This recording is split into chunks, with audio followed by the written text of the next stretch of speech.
Baik, Bapak Ibu, ini sudah mulai saya record. Assalamualaikum warahmatullahi wabarakatuh. Selamat sore.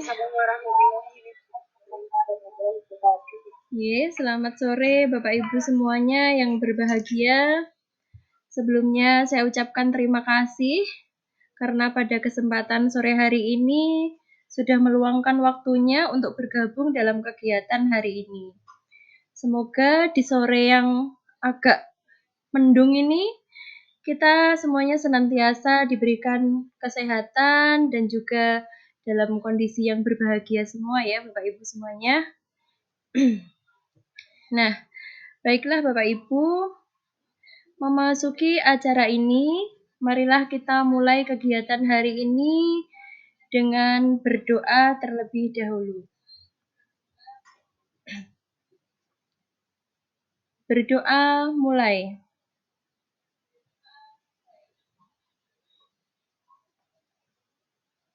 Berdoa selesai.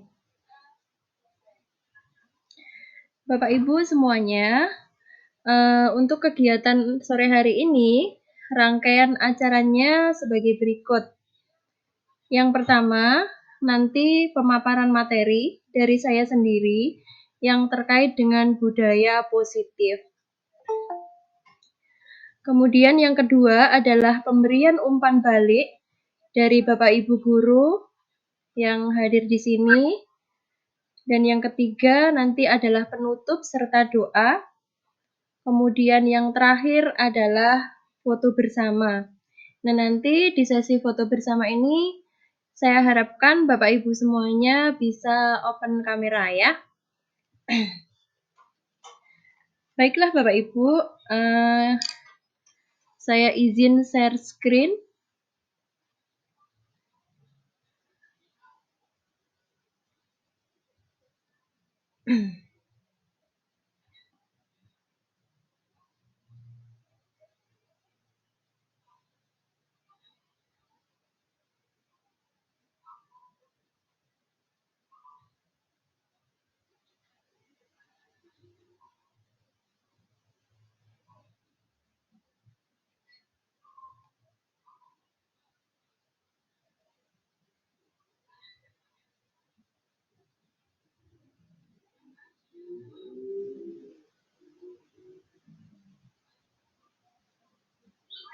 Apakah sudah muncul share screen-nya?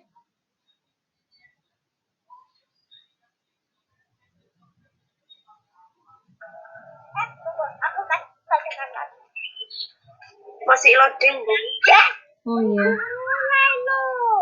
Masih layar putih.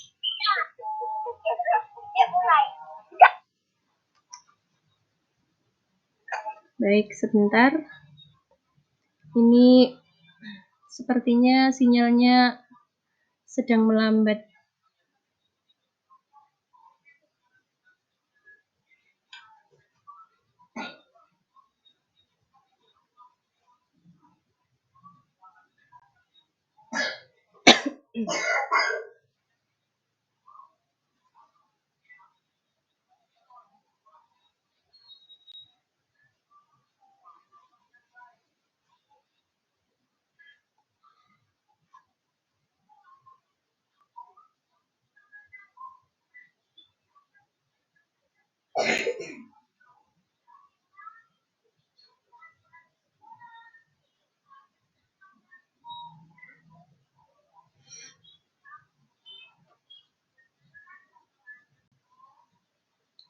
Masih ini ya, masih memutar-mutar terus ya.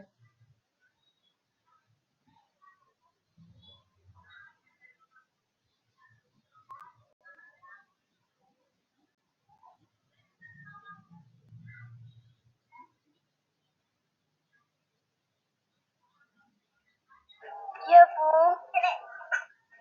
Yes, sebentar.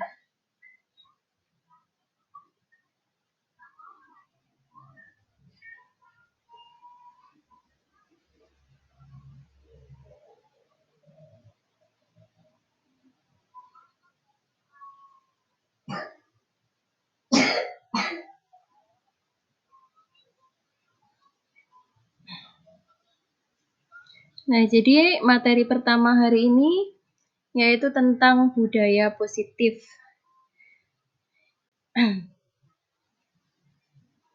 Bagaimana, sudah muncul Bapak Ibu?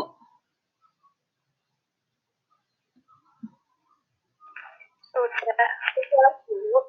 Oke, baik. Sudah, Bu.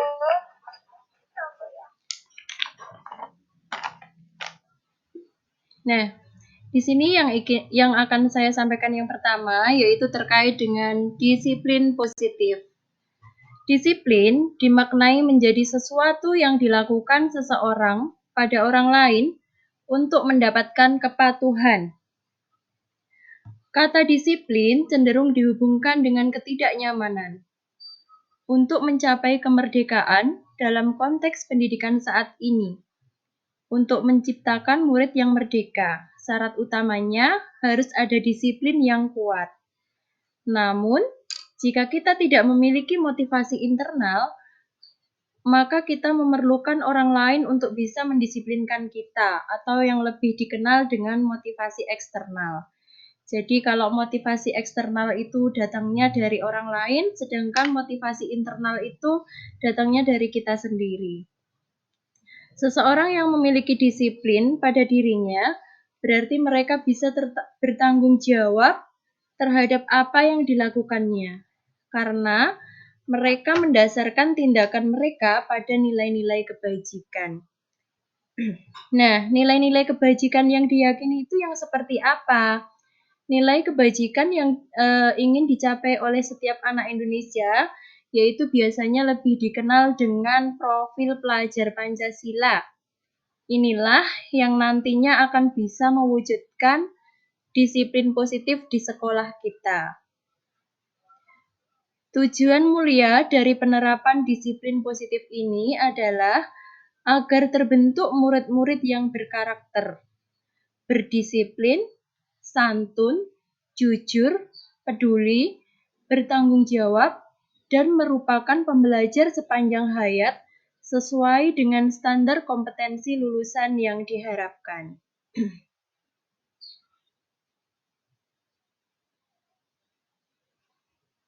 Kemudian selanjutnya ke teori kontrol.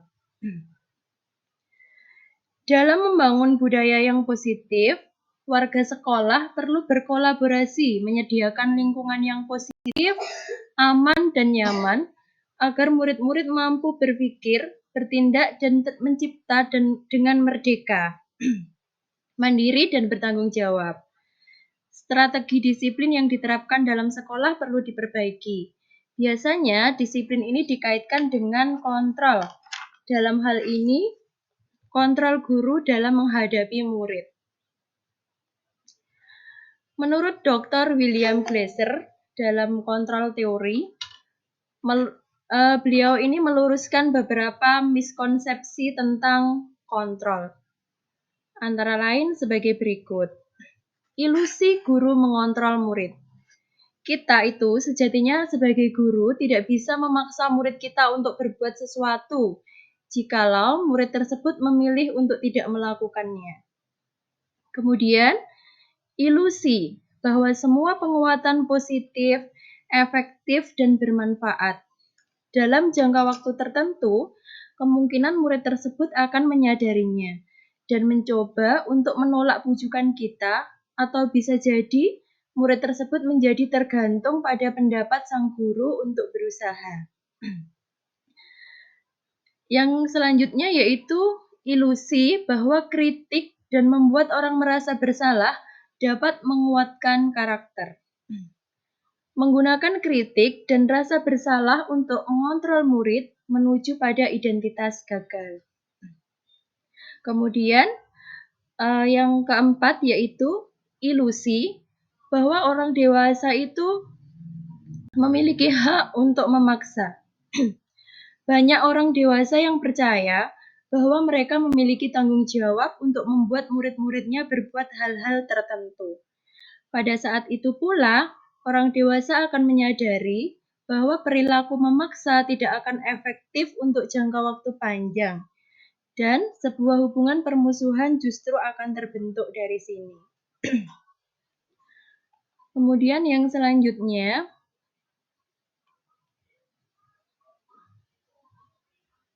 yaitu tentang ini. Kita itu sebagai guru tidak dapat merubah paradigma belajar. Kita sebagai guru harus dapat merubah paradigma belajar dari stimulus respon kepada pendekatan teori kontrol. Yang mana dalam pendekatan stimulus respon itu dinyatakan bahwa realitasnya kebutuhan kita itu sama. Ternyata dalam teori kontrol dinyatakan bahwa kebutuhan kita itu berbeda. Jadi kebutuhan setiap individu itu ternyata berbeda. Nah, sedangkan yang kedua menurut paradigma belajar stimulus respon menyatakan bahwa semua orang melihat hal yang sama. Sedangkan pada teori kontrol dinyatakan bahwa setiap orang memiliki gambaran yang berbeda. Yang ketiga, di paradigma stimulus respon menyatakan bahwa kita mencoba mengubah orang agar berpandangan sama dengan kita. Nah, pada teori kontrol dinyatakan bahwa kita harus berusaha memahami pandangan orang lain terhadap dunia, terhadap kita ya. Kemudian yang keempat yaitu perilaku buruk dilihat sebagai suatu kesalahan. Sedangkan pada teori kontrolnya dinyatakan bahwa semua perilaku itu mempunyai tujuan, baik itu perilaku buruk ataupun perilaku baik yang dilakukan orang, itu ternyata semuanya mempunyai tujuan. Kemudian yang selanjutnya, di dalam stimulus respon dinyatakan bahwa orang lain bisa mengontrol saya. Tetapi pada teori kontrol dinyatakan bahwa hanya Anda yang bisa mengontrol diri Anda. Jadi di sini orang lain itu sebenarnya tidak bisa mengontrol diri kita gitu. Kemudian yang selanjutnya di paradigma stimulus respon itu dinyatakan bahwa saya bisa mengontrol orang lain.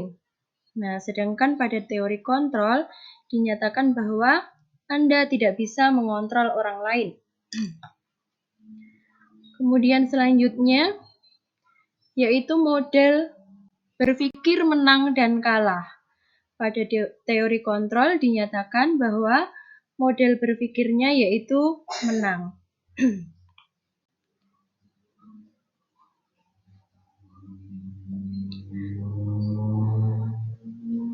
Kemudian yang selanjutnya terkait dengan motivasi perilaku manusia. Nah, pada pembahasan kali ini, motivasi perilaku manusia. Kita melakukan sesuatu itu terkadang karena adanya dorongan dari lingkungan atau yang lain. Terkadang kita melakukan sesuatu itu karena kita menghindari rasa sakit atau ketidaknyamanan, dan terkadang kita melakukan sesuatu itu untuk mendapatkan apa yang kita mau. Jadi dari sini itu ternyata kita itu berbuat sesuatu itu pasti ada alasannya, baik itu dari lingkungannya atau mungkin karena kita menghindari rasa sakit atau ingin menghindari ketidaknyamanan. Dan terkadang kita melakukan sesuatu itu karena ada sesuatu yang kita mau juga dari apa yang kita perbuat. Nah, di sini menurut Diane Gossen dalam bukunya yang berjudul Restructuring School Discipline menyatakan ada 3 motivasi perilaku manusia. Yang pertama, yaitu untuk menghindari ketidaknyamanan atau hukuman. Nah, yang pertama ini adalah tingkat terendah dari motivasi perilaku manusia. Sebenarnya mereka sedang menghindari permasalahan yang mungkin muncul dan berpengaruh pada mereka secara fisik, psikologis maupun tidak terpenuhinya kebutuhan mereka. Bila mereka tidak melakukan tindakan tersebut. Nah, motivasi ini bersifat eksternal. Jadi ini dalam teori yang pertama menurut Diane Gossen ini seseorang itu melakukan sesuatu itu untuk menghindari ketidaknyamanan atau hukuman. Nah, ini misalkan ketika siswa kita itu kadang mau mengerjakan tugas hanya karena takut dihukum oleh gurunya. Seperti itu kan kita juga masih sering menjumpai ya di sekolah kita. Kemudian yang kedua, yaitu untuk mendapatkan imbalan atau penghargaan dari orang lain. Nah, kalau pernyataan kedua ini satu tingkat di atas motivasi yang menghindari ketidaknyamanan atau hukuman tadi. Di sini, orang berperilaku untuk mendapatkan imbalan atau penghargaan dari orang lain. Nah, untuk yang kedua ini bersifat eksternal. Jadi, dia itu melakukan sesuatu juga karena ada sesuatu yang diharapkan pula.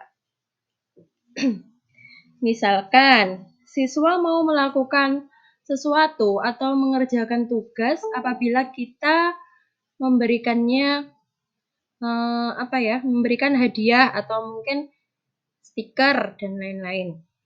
Seperti itu. Jadi melakukan sesuatu karena mengharap penghargaan dari orang lain. Kemudian yang ketiga, motivasi perilaku itu yang ketiga ini untuk menjadi orang yang mereka inginkan dan menghargai dirinya sendiri dengan nilai-nilai yang mereka percaya. Jadi mereka melakukan sesuatu karena nilai-nilai yang mereka yakini dan dihargai, dan mereka melakukannya karena mereka ingin menjadi orang yang melakukan nilai-nilai yang mereka yakini tersebut. Ini adalah motivasi yang akan membuat seseorang memiliki disiplin positif, karena motivasi perilakunya bersifat internal, bukan eksternal. Nah, jadi kalau yang ketiga ini, dia itu melakukan sesuatu itu karena keinginannya sendiri, karena tumbuh dari dalam dirinya sendiri. Nah, jadi Bapak Ibu, kita sekarang harus bisa merefleksi diri ya, bahwa ternyata motivasi kita dalam melakukan sesuatu itu hendaknya yang ikut ke ini ya, yang ketiga ini, yang motivasinya bersifat internal. Jadi memang benar-benar dari dalam diri kita. Seperti itu. Kemudian selanjutnya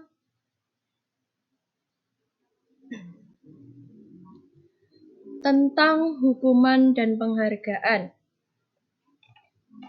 Nah, di sini hukuman, konsekuensi, dan restitusi.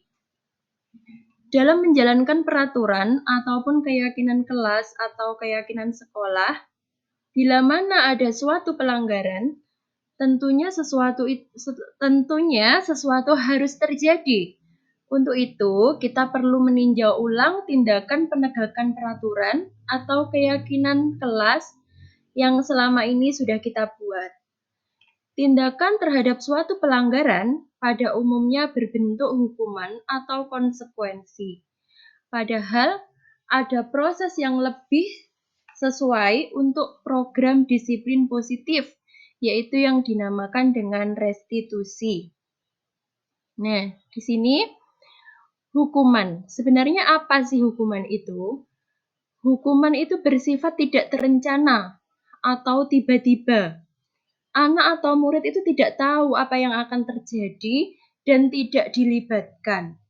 Hukuman di sini bersifat satu arah dari pihak guru yang memberikan, dan murid hanya menerima suatu hukuman tanpa melalui suatu kesepakatan atau pengarahan dari pihak guru, baik sebelum atau sesudahnya.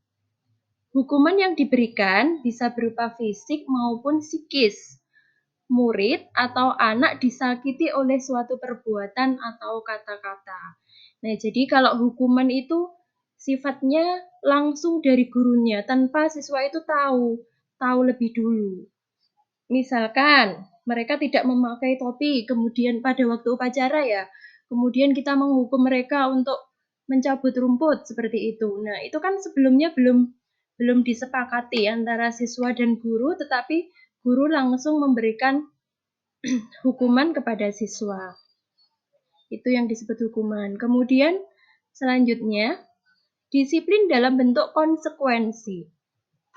Kalau yang dalam bentuk konsekuensi ini sudah terencana atau sudah disepakati, sudah dibahas dan sudah disetujui oleh murid dan guru.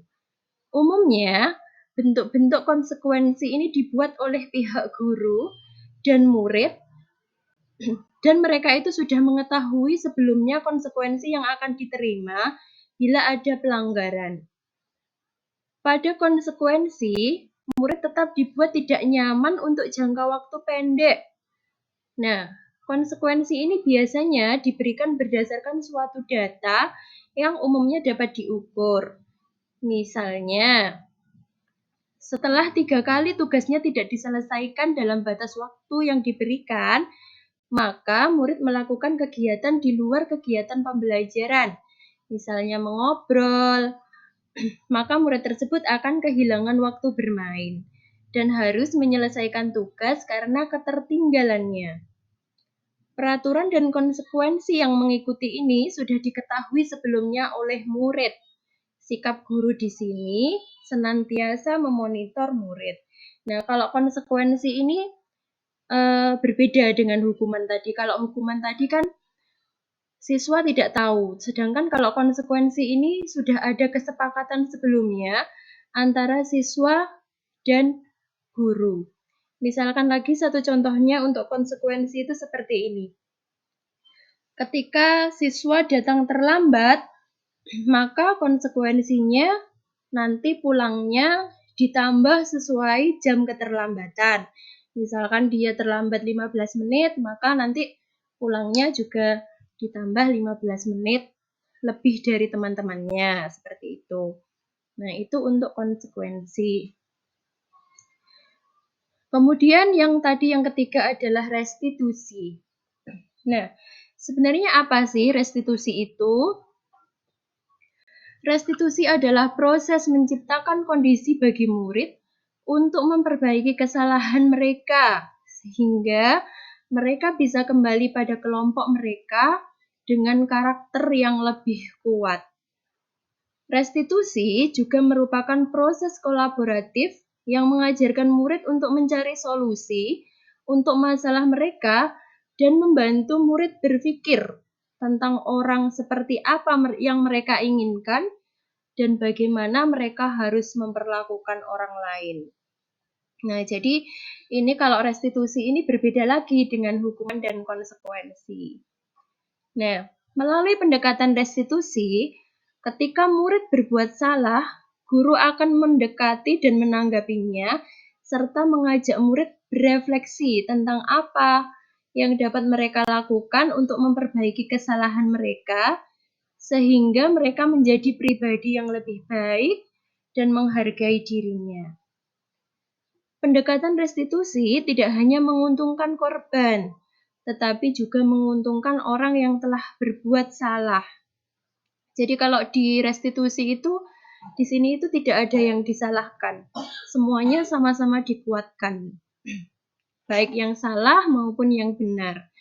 Nah, ada peluang luar biasa bagi murid untuk bertumbuh karakternya ketika mereka melakukan kesalahan, karena pada hakikatnya begitulah cara kita belajar. Murid perlu bertanggung jawab atas perilaku yang mereka pilih, namun mereka juga dapat belajar dari pengalaman untuk membuat pilihan yang lebih baik di waktu yang akan datang. Ketika guru memecahkan masalah perilaku mereka, murid akan kehilangan kesempatan untuk mempelajari keterampilan yang berharga untuk hidup mereka. Jadi di sini guru ini berperannya hanya sebagai penuntun ya.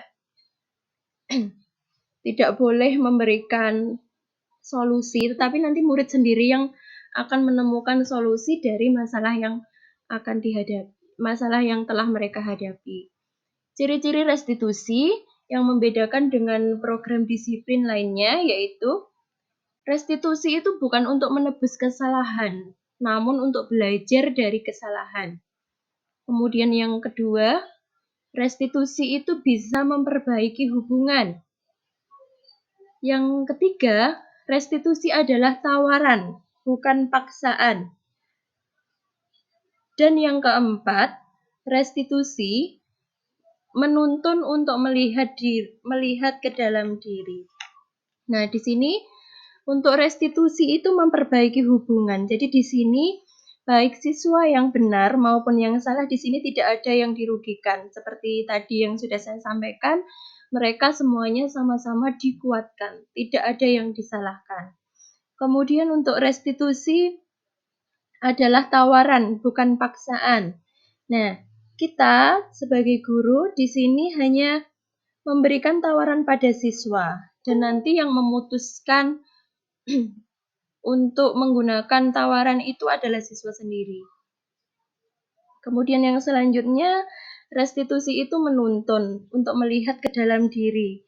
Jadi kita di sini sebagai guru hanya berperan sebagai penuntun, sebagaimana yang dinyatakan Ki Hajar Dewantara ya. Konsepnya Ki Hajar Dewantara bahwa kita itu tugas kita sebagai guru tidak menuntut siswa, tetapi menuntun siswa sesuai dengan keyakinan yang sudah dibentuk di sekolah maupun di kelas. Kemudian selanjutnya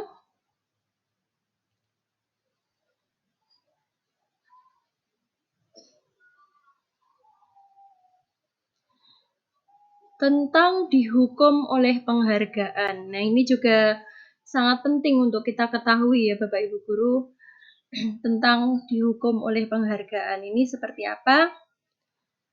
Menurut Alficon dalam Panis by Reward 1993 di wawancara ASCD ini, beliau mengemukakan baik penghargaan maupun hukuman adalah cara-cara mengontrol perilaku seseorang yang menghancurkan potensi untuk pembelajaran yang sesungguhnya. Menurut Kohn, secara ideal, tindakan belajar itu sendiri adalah penghargaan sesungguhnya. Kohn selanjutnya juga mengemukakan beberapa pernyataan dari hasil pengamatan selama ini tentang tindakan memberi penghargaan yang nilainya sama dengan menghukum seseorang. Nah, ini kita akan juga sering ya memberi penghargaan untuk siswa kita ketika di kelas. Nah, ternyata pengaruh jangka pendek dan jangka panjang, penghargaan efektif jika kita menginginkan seseorang melakukan sesuatu yang kita inginkan dalam jangka waktu pendek. Jika kita menggunakan penghargaan lagi dan lagi, maka orang tersebut akan tergantung pada penghargaan yang kita berikan serta kehilangan motivasi dari dalam. Itu. Kemudian yang selanjutnya, penghargaan tidak efektif. Jika saya mengharapkan suatu penghargaan dan tidak mendapatkannya, maka saya akan kecewa dan berkecil hati. Serta kemungkinan lain kali saya tidak akan berusaha sekeras sebelumnya. Yang ketiga, penghargaan itu merusak hubungan. Nah, bagaimana ini penjelasannya? Ketika seseorang diberi penghargaan atau dipuji di depan orang banyak, maka yang lain ini akan merasa iri dan sebagian dari mereka tidak akan lagi menyukai orang yang diberikan penghargaan tersebut. Penghargaan menciptakan persaingan di dalam kelas dan persaingan itu menciptakan kecemasan. Nah, ini juga perlu kita renungkan lagi ya Bapak Ibu, kita yang sering memberi penghargaan ketika di kelas. Kemudian yang keempat, penghargaan merusak hubungan ketika seseorang diberi. Yang keempat, penghargaan mengurangi ketepatan. Murid yang disajikan sesuatu jika menjawab benar justru akan lebih banyak tidak tepat dalam menjawab jika dibandingkan dengan murid yang diberitahu saja bisa bila jawaban mereka benar. Tuh. Kemudian yang selanjutnya yaitu terkait dengan ini masih tentang penghargaan. Nah, di sisi samping ini ada gambar siswa yang biasanya di kelas sering diberi bintang atau stiker, kemudian kita minta untuk menempelkan di sana, nanti ketika bintangnya sudah banyak bisa ditukar hadiah dan lain-lain. Kita kan pasti sering melakukan hal itu ya. Nah, di sini kita lanjutkan penjelasannya bahwa penghargaan menurunkan kualitas. Berdasarkan penelitian, murid yang dijanjikan sesuatu hasil kinerjanya berhenti berkembang. Sebaliknya, murid yang tidak dijanjikan sesuatu justru berusaha mengasah diri menjadi lebih baik. Penghargaan mematikan kreativitas. Murid-murid diminta berpikir mengenai hadiah atau penghargaan yang bisa mereka dapatkan bila berhasil menulis sebuah puisi. Kreativitas kelompok murid-murid ini menjadi berkurang dibandingkan dengan yang tidak diberitahu tentang hadiah yang bisa mereka terima. Kemudian, penghargaan itu menghukum. Penghargaan menghukum mereka yang tidak mendapatkan penghargaan. Misalkan, dalam sistem ranking, mereka yang mendapat ranking kedua ini justru akan merasa dihukum. Kenapa seperti itu?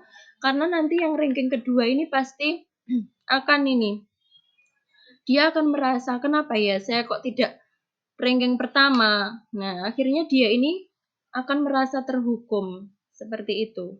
Kemudian, motivasi dari dalam diri atau intrinsik. Saat seorang anak belajar untuk pertama kali menggabungkan huruf-huruf dan kata-kata, serta menyadari bahwa ia dapat membaca, timbul pijar di matanya dan sebuah senyuman di wajahnya. Anak tersebut begitu gembira bahwa ia telah mempelajari dan menguasai suatu keterampilan baru.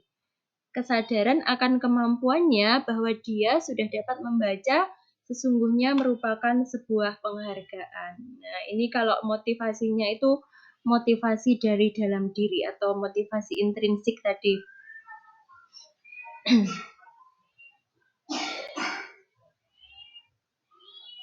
Kemudian yang selanjutnya yaitu tentang posisi kontrol guru. Sebagai guru, kita memiliki posisi kontrol yang terdiri dari penghukum, kemudian pembuat merasa bersalah, teman, pemantau, serta manajer. Nah, di sini nanti kita akan kupas satu persatu apa itu penghukum dan sebagainya. Kita mulai dari yang pertama yaitu penghukum. Seorang penghukum bisa menggunakan hukuman fisik maupun verbal. Orang yang menjalankan posisi penghukum senantiasa mengatakan bahwa sekolah memerlukan sistem atau alat yang dapat lebih menekan murid-murid lebih dalam lagi. Guru seperti ini biasanya senantiasa percaya hanya ada satu cara agar pembelajaran bisa berhasil, yaitu cara dia. Jadi guru seperti ini beranggapan bahwa caranya itu sudah merupakan cara yang sesuai untuk muridnya. Kemudian yang kedua, pembuat merasa bersalah. Pada posisi ini, biasanya guru akan bersuara lebih lembut. Pembuat rasa bersalah akan menggunakan keheningan yang membuat orang lain merasa tidak nyaman, bersalah atau rendah diri. Di posisi ini, murid akan memiliki penilaian diri yang buruk tentang diri mereka. Murid merasa tidak berharga dan telah mengecewakan orang-orang yang disayanginya. Kemudian posisi kontrol kita yang ketiga yaitu teman. Pada posisi ini, tidak akan menyakiti murid, akan tetapi tetap berupaya mengontrol murid melalui persuasi. Posisi teman pada guru bisa negatif maupun positif. Guru di posisi teman menggunakan hubungan baik dan humor untuk mempengaruhi seseorang. Nah, kemudian selanjutnya adalah pemantau. Pemantau berarti mengawasi. Pada saat kita mengawasi, kita bertanggung jawab atas perilaku orang-orang yang kita awasi. posisi kontrol pemantau berdasarkan pada peraturan-peraturan dan konsekuensi. Seorang pemantau sangat mengandalkan perhitungan, catatan, data yang dapat digunakan sebagai bukti atas perilaku seseorang. Posisi ini akan menggunakan stiker, slip, catatan, daftar cek, seperti itu. Kemudian yang terakhir adalah manajer.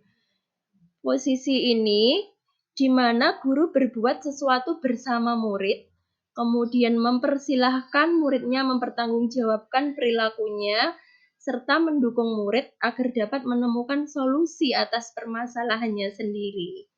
Nah, jadi nanti Bapak Ibu semuanya bisa menanyakan pada dirinya sendiri selama ini posisi kontrolnya sebagai apa, seperti itu ya. Kemudian untuk selanjutnya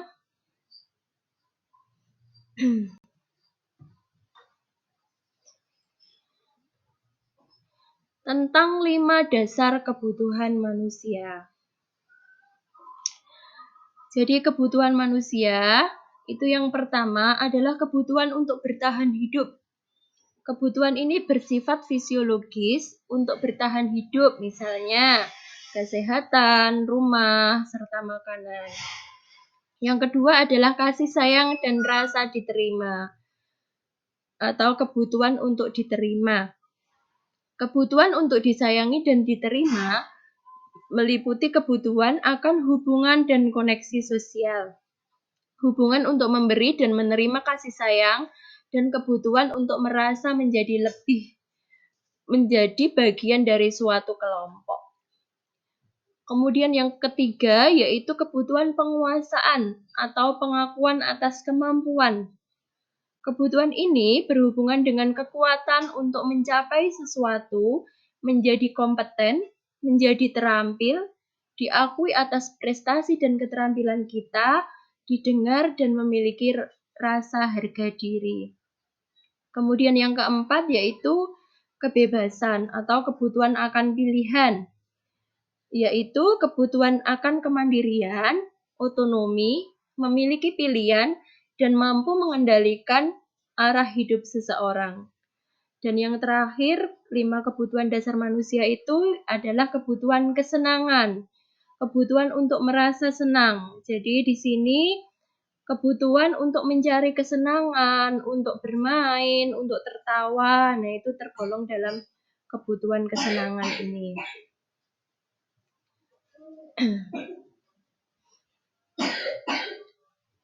Kita selanjutnya menuju ke keyakinan kelas.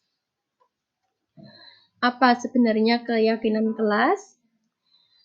Nilai-nilai keselamatan atau kesehatan kita sebut sebagai suatu keyakinan, yaitu nilai-nilai kebajikan universal yang disepakati secara tersirat dan tersurat, lepas dari latar belakang suku,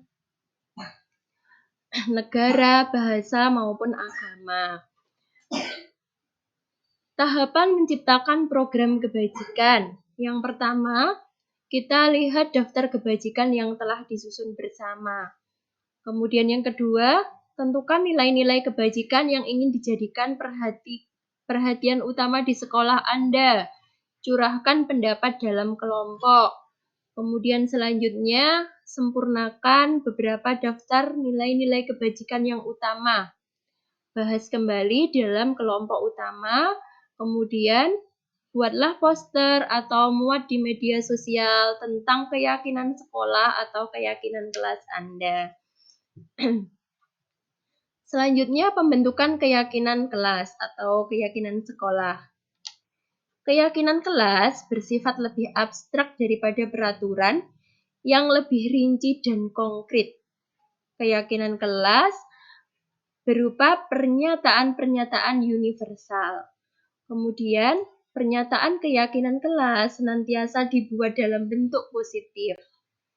Keyakinan kelas hendaknya tidak terlalu banyak sehingga mudah diingat dan dipahami oleh semua warga kelas. Yang selanjutnya, keyakinan kelas sebaiknya sesuatu yang dapat diterapkan di lingkungan tersebut. Semua warga kelas hendaknya ikut berkontribusi dalam pembuatan keyakinan kelas lewat kegiatan curah pendapat. Kemudian bersedia meninjau kembali keyakinan kelas dari waktu ke waktu. Jadi untuk membuat keyakinan kelas ini, semua pihak harus terlibat di sini, baik guru maupun siswa. Jadi tidak ada kegiatan keyakinan kelas yang tidak melibatkan siswa. Jadi nanti ketika kita terapkan itu ya memang merupakan kesepakatan bersama antara siswa dan guru. Dan bila mana dalam menjalankan keyakinan itu ternyata ada yang tidak sesuai, kita juga harus bersedia meninjau kembali. Jangan seperti peraturan yang sifatnya itu tetap, yang tidak berubah bahkan dari tahun ke tahun, tetap seperti itu saja, seperti itu. Kemudian selanjutnya yaitu tentang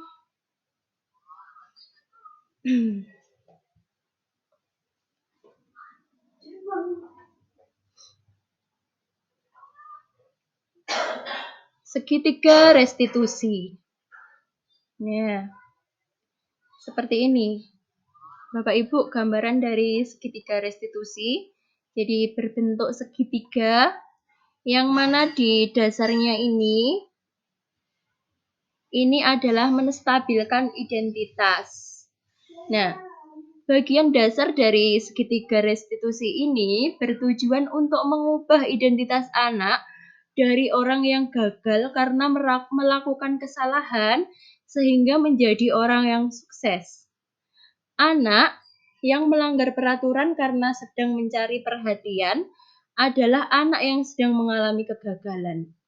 Dia mencoba untuk memenuhi kebutuhan dasarnya, namun ada benturan. Kalau kita mengkritik dia, maka kita akan tetap membuatnya dalam posisi gagal. Nah, kalau kita ingin menjadi reflektif, maka kita harus meyakinkan si anak dengan kalimat-kalimat seperti ini. Jadi di segitiga restitusi itu kita bisa menstabilkan identitas anak dengan kalimat seperti ini. Berbuat salah itu tidak apa-apa, nak. Misalnya seperti itu. Kemudian tidak ada manusia yang sempurna. Kemudian dulu saya juga pernah melakukan kesalahan seperti itu. Nah, itu adalah cara menstabilkan identitas anak.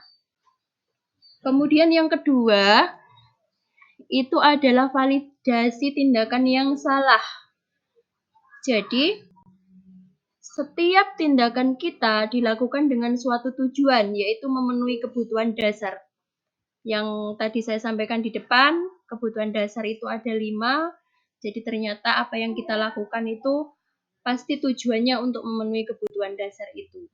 Kalau kita memahami kebutuhan dasar apa yang mendasari sebuah tindakan, kita akan bisa menemukan cara-cara paling efektif untuk memenuhi kebutuhan dasar tersebut. Biasanya, guru menyuruh anak untuk menghentikan sikap yang tidak baik. Tetapi teori kontrol menyatakan bahwa resep itu tidak manjur. Mungkin tindakan guru dengan memvalidasi sikap yang tidak baik seperti bertentangan dengan aturan yang ada. Namun, sebetulnya tujuannya untuk menunjukkan bahwa guru memahami alasan di balik tindakan murid. Kemudian yang ketiga yaitu menanyakan keyakinan. Oh, sebentar. Untuk yang kedua ini contoh kalimat-kalimat validasi tindakan. Itu misalkan, padahal kamu bisa melakukan lebih buruk dari ini ya. Terus kemudian bisa juga kita menyatakan seperti ini, kamu pasti punya alasan ya kenapa melakukan itu. Kamu patut bangga dengan dirimu sendiri karena kamu telah melindungi sesuatu yang penting untukmu, seperti itu. Kemudian di sisi segitiga restitusi yang ketiga, yaitu menanyakan keyakinan. Teori kontrol menyatakan bahwa kita pada dasarnya termotivasi secara internal ketika identitas sukses telah dicapai dan tingkah laku yang salah telah divalidasi. Maka anak akan siap untuk dihubungkan dengan nilai-nilai yang dia percaya dan berpindah menjadi orang yang dia inginkan. Nah, di sini itu kalimat-kalimat kita dalam menanyakan keyakinan ini kita bisa menggunakan kalimat seperti ini misalnya. Apa yang kita percayai di kelas atau di keluarga kita, kemudian apa nilai-nilai umum yang telah disepakati, kemudian nanti kamu ingin menjadi orang yang seperti apa gitu. Jadi di sini itu tanpa harus memarahi anak ya. Ketika dia salah, kita tidak memarahinya. Tapi penyelesaian kasusnya melalui tahapan seperti ini. Tahapan segitiga restitusi itu. Kemudian selanjutnya,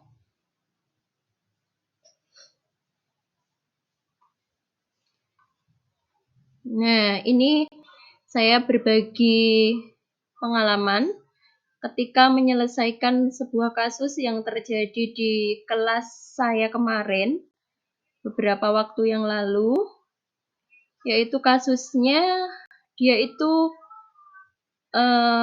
ketika pembelajaran memukul-mukul meja dan tidak mengerjakan tugas yang saya berikan. Nah, akhirnya saya memanggil si Laura ini untuk membicarakan kenapa kok bisa melakukan tindakan seperti itu. Bapak Ibu bisa menyimak videonya di sini.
Nah, untuk kasus kedua itu ketika akan dilaksanakan upacara bendera, salah satu siswa kelas 1 tampak menunduk dan ketakutan saat memasuki gerbang sekolah. Ternyata dia itu lupa tidak membawa topi. Nah, akhirnya saya memutuskan untuk berbicara dengan Aldi ya, anak kelas 1 tersebut. Berikut cuplikan videonya.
Nah, Bapak-Ibu sekalian, itu tadi contoh penyelesaian kasus berbagi pengalaman saya dari kasus yang sudah kemarin terjadi di kelas saya dan di sekolah ya. Jadi seperti itu ketika kita praktek segitiga restitusi ini, semoga nanti Bapak Ibu semuanya juga bisa menjalankan hal yang sama.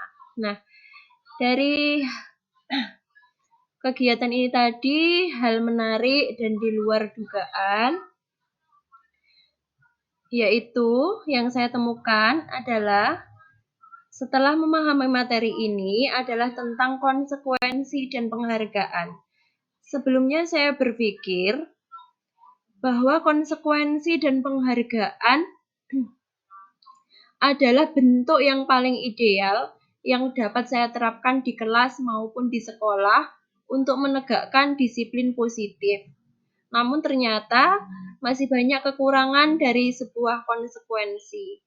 Saat ini saya mulai membiasakan diri untuk menegakkan disiplin positif menggunakan tahap restitusi, di mana sebelumnya anak-anak sudah harus menyepakati dan memahami keyakinan kelasnya.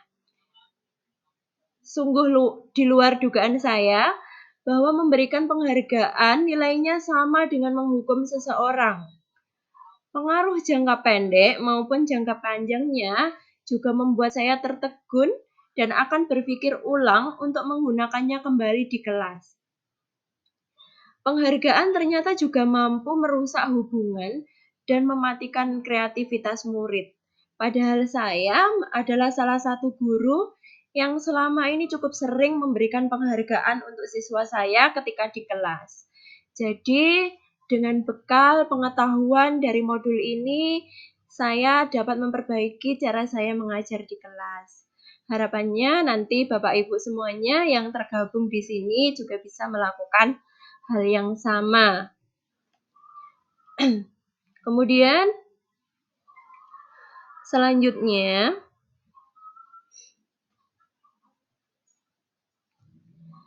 yaitu perubahan yang terjadi pada cara berpikir saya dalam menciptakan budaya positif di kelas maupun sekolah. Untuk menciptakan disiplin positif di kelas maupun di sekolah, saya harus menghindari posisi guru sebagai penghukum. Saya harus memposisikan diri sebagai pembuat merasa bersalah, teman, pemantau, atau manajer. Selain itu, kebiasaan saya menegakkan aturan di kelas dengan konsekuensi dan penghargaan juga harus bergeser menggunakan restitusi. Selanjutnya, pengalaman yang pernah saya alami terkait dengan penerapan konsep-konsep inti dalam modul budaya positif, baik di lingkungan kelas maupun sekolah. Pengalaman saya saat menyusun keyakinan kelas bersama murid-murid sangatlah menarik. Mereka antusias untuk menyebutkan hal-hal yang akan kami sepakati bersama demi kenyamanan dan ketertiban kelas, serta proses penandatanganan oleh seluruh warga kelas. Pengalaman lain yang tidak kalah berkesannya adalah ketika saya menerapkan tahapan segitiga restitusi di kelas untuk murid saya yang telah melanggar keyakinan kelas. Saya pribadi di sini sangat menjadi bisa mengendalikan emosi dan murid saya juga tidak merasa saya hakimi. Saya dapat melihat adanya perubahan dalam diri saya sendiri ya. Kalau sebelumnya itu ya jujur nggih pernah marah, pernah menghukum dan lain-lain, karena berbekal modul ini saya pun akhirnya bisa merasakan perubahan sikap dalam diri saya. Baik. Baik, terima kasih Bapak Ibu. Sekian pemaparan materi saya untuk hari ini. Semoga bermanfaat untuk Bapak Ibu semua untuk sesi selanjutnya, yaitu pemberian umpan balik dari Bapak Ibu yang hadir di sini. Monggo, saya persilahkan. Sinten?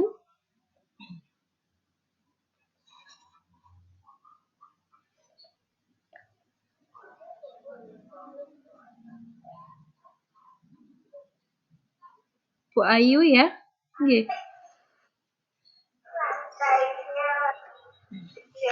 Nggih, monggo Bu Ayu.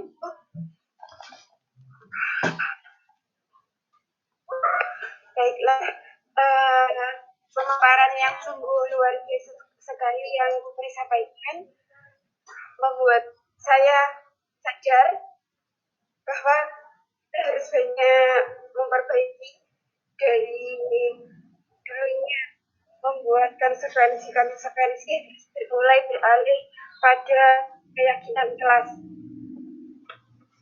Di sini saya ingin memberikan umpan balik dari topik yang Ibu sampaikan, yaitu tentang dihukum pelanggaran. Awalnya tadi saya tidak yakin apakah benar bahwa penghargaan itu bisa menghancurkan potensi seorang anak.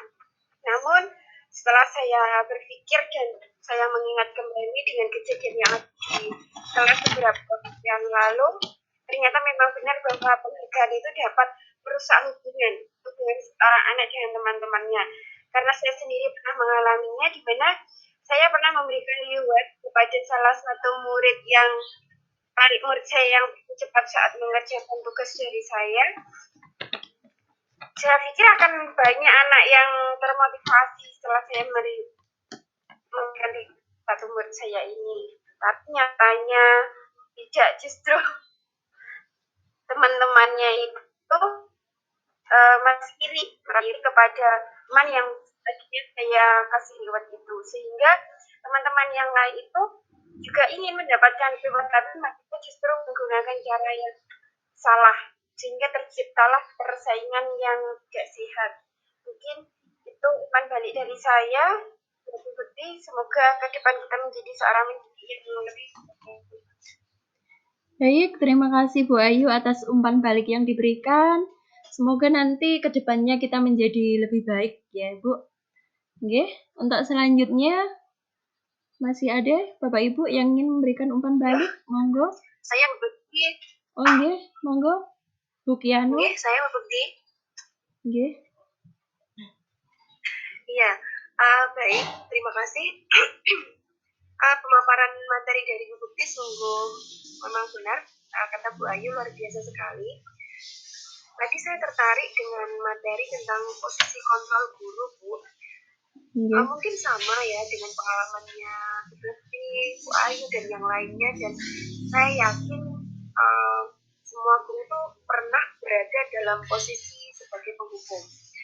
Dan mungkin paling sering kita berada dalam posisi itu, baik secara sadar maupun tidak.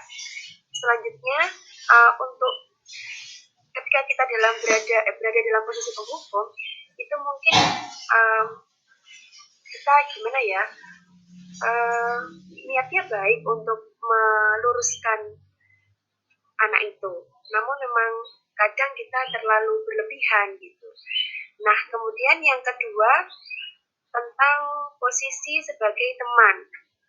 Menurut saya posisi ini juga sebenarnya sering dilakukan di sekolah. Saya sering melakukannya di sekolah. Tapi ketika saya lakukan posisi ini pada kelas tinggi, justru anak-anak itu ada yang keterusan, ada yang kebablasan sikapnya gitu. Jadi mereka itu menjadi terkesan tidak sopan, terus menganggap saya itu benar-benar menjadi temannya. Padahal menurut saya sudah menjadi temannya hanya dalam waktu-waktu tertentu. Tapi ternyata mereka belum bisa memilah-milah itu. Nah, berbekal dari materi buku tadi, semoga nanti kita semuanya mampu memposisikan diri menjadi manajer di sekolah gitu. Sehingga nanti budaya positif di sekolah itu bisa kita wujudkan dengan mudah. Oke, seperti itu Bu.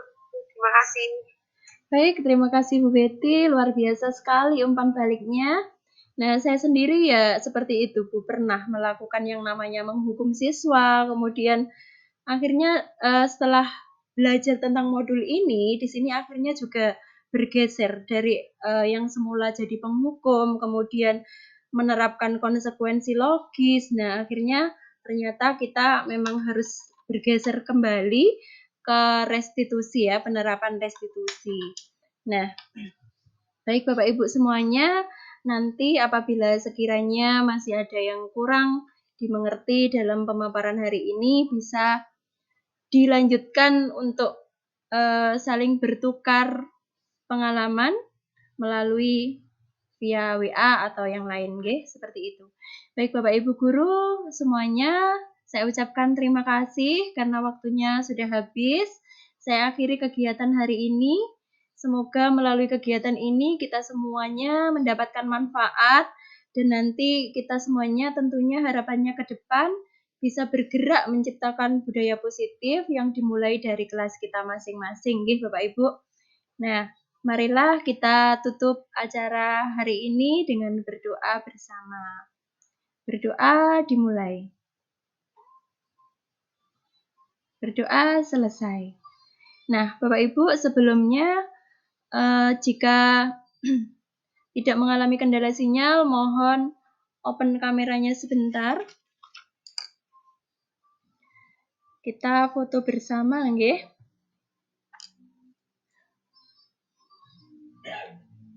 Baik, saya hitung 1, 2, 3. Sekali lagi nggih Bapak Ibu. 1, 2, 3. Baik Bapak Ibu semuanya, terima kasih sudah bersedia meluangkan waktunya. Semoga apa yang kita lakukan sore hari ini mendatangkan manfaat untuk kita semuanya. Monggo silahkan yang mau meninggalkan room, saya persilahkan. Sekali lagi terima kasih banyak. Assalamualaikum warahmatullahi wabarakatuh. Terima kasih. Sama-sama. Waalaikumsalam warahmatullahi wabarakatuh. Terima kasih Coach Lee atas ilmu yang Coach Lee. Sami-sami.